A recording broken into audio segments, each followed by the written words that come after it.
新闻一开始，先来关心今仔日开始休过年，连假头一日，因为冷气团热南，天气是湿湿个冷冷。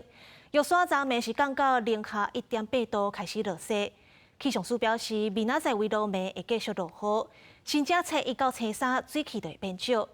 若交通的部分，高公局预告国道5号南港到头城，这塞车可能会塞到下晡4点。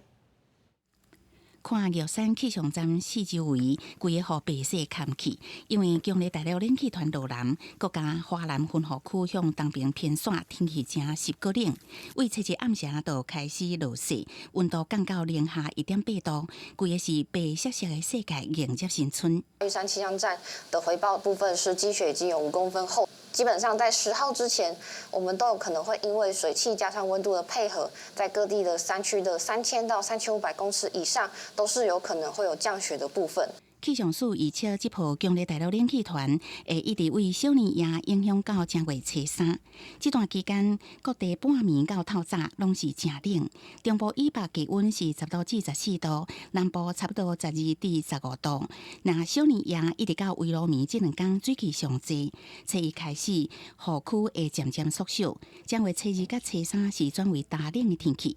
连假头一天透早国道5号就开始出现回响的车阵，所有地区甲苏花界沿路6点就开始车流渐渐增加。苏花改沿线及热门观光景点均有规划警力及易交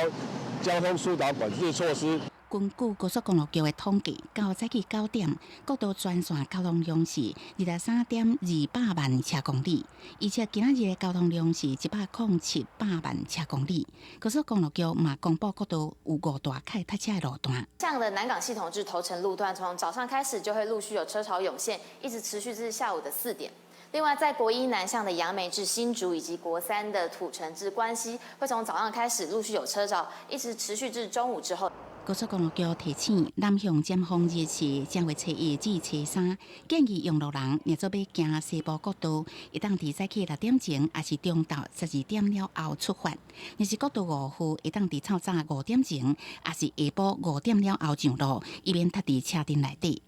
记者综合报道。